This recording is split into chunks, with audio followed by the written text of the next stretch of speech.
Now, let me tell you this. If there's one exercise that's great to test whether you're fine, whether you're comfortable with induction proofs that involve binomial coefficients, it is to prove the binomial theorem by induction. And that's what we're going to do right now. So what is the binomial theorem? The binomial theorem states that x plus y to the power of n can be written as the sum from r equals 0 to n of n choose r times x to the power of n minus r times y to the r. Now, we are going to use induction proof to do just that, to prove the binomial theorem.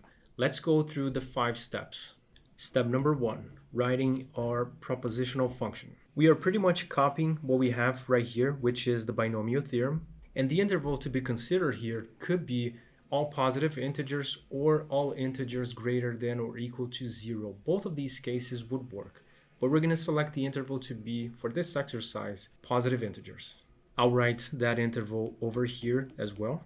And there we have it. Now, if we're talking about positive integers, our base case will be us replacing n by 1. We're going to prove the base case substituting n by 1. On the left-hand side, we have x plus y to the power of 1, which means, obviously, x plus y. Now, on the right-hand side, we have the sum from r equals 0 to now 1 of 1 choose r, x to the 1 minus r times y to the r. Now we have a couple of terms here. The first one is 1 choose 0, x to the first power, y to the 0, plus 1 choose 1, x to the 0, y to the 1. And this is indeed equal to x plus y, given that these binomial coefficients, they're equal to 1. And we have x and 1 over here, 1 and y. So we do have x plus y. Now the base case holds. LHS equals RHS, therefore the base case holds. Now onto the inductive hypothesis, which is pretty much rewriting P of n as P of k and writing at the end for some positive integer k. So let me rearrange these and write our P of k over here, which is the third step.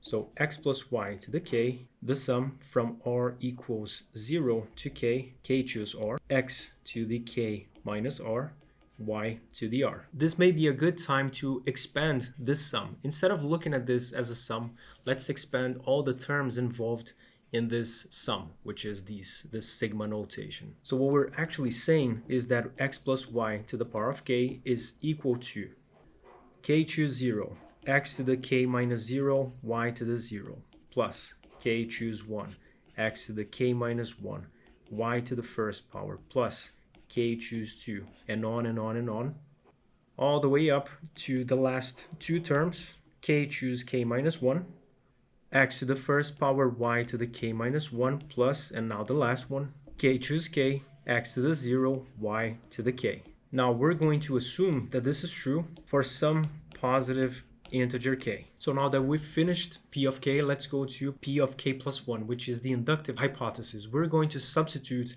every k by k plus 1, which means that we'll get x plus y to the k plus 1 equal to k plus 1 choose 0, x to the k plus 1, y to the 0, k plus 1 choose 1, x to the k, y to the first power, plus just one more, k plus 1 choose 2, x to the k minus 1, y squared, and the last two terms will be, and we can see that by replacing k plus 1 over here and over here, k plus 1 choose k, x to the first power, y to the k, plus k plus 1 choose k plus 1, x to the 0th power, so just 1, y to the k plus 1. In order to get to P of k plus 1, we're going to start by multiplying x plus y by x plus y to the k, knowing that x plus y to the k can be written, given that we're assuming that this is true, like such. And that's what we're going to substitute right here. So we have x plus y times all that. You can make it clear to the IB examiner or to your IB math teacher that you started with the left-hand side of P of k plus 1. Now, two things must be done in order for us to complete the exercise. Number one, we're going to FOIL the x. We're going to multiply everything by x. And also we're going to FOIL the y. We're going to multiply everything by y, which means that we're going to have x times all that plus, and I need to break this to a new line, y times all that as well. Y times all of our p of k. So as we can see, a gigantic expression. And this means that the degree of x for every term on top will be increased by 1 when we FOIL the x over here. And the degree of y will also increase by 1 for every single term right here.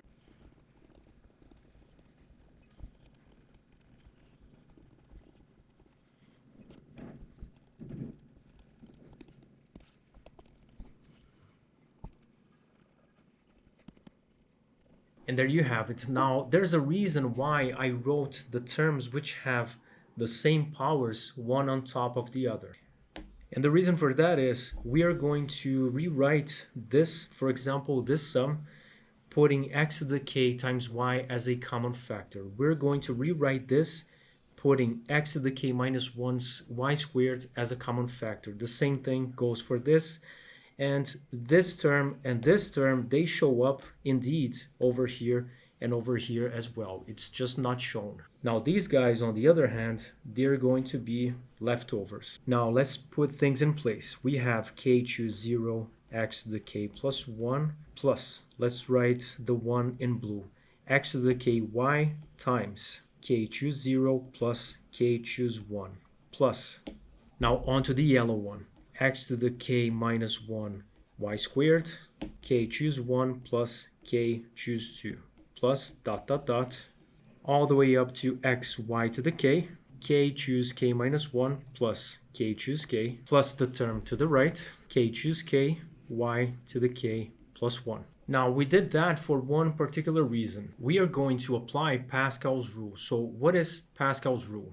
And this is something that you can prove using the definition of a binomial coefficient, but it works like this. A minus 1 choose b minus 1 plus a minus 1 choose b is equal to a choose b. Now, how can we use this in the induction proof that we have in front of us? If you consider the a minus 1's to be k, and if you consider your b to be 1, which means that b minus 1 is 0, you can rewrite this as k plus 1 choose 1. Also, this can be rewritten as k plus 1 choose 2, all the way up to k plus 1 choose k. Which means that right now we're very close to getting to our goal, which is to get this as an answer, to get to the right hand side of p of k plus 1. So remember, this is the goal. The goal is to get here. And let me copy it down here so we can spot the differences. Now the goal is the one in the bottom. And the only thing that differs is the fact that we have k choose 0 as opposed to k plus 1 choose 0 over here, and k choose k as opposed to k plus 1 choose k plus 1. Now, this is not a problem given that both k choose 0 and k plus 1 choose 0, they're both equal to 1. The same goes for k choose k and k plus 1 choose k plus 1. Therefore, by substituting these, we get to the goal, which is the right hand side of p of k plus 1. And we're pretty much done. We just need to write the conclusion, which is right here, and then we're done.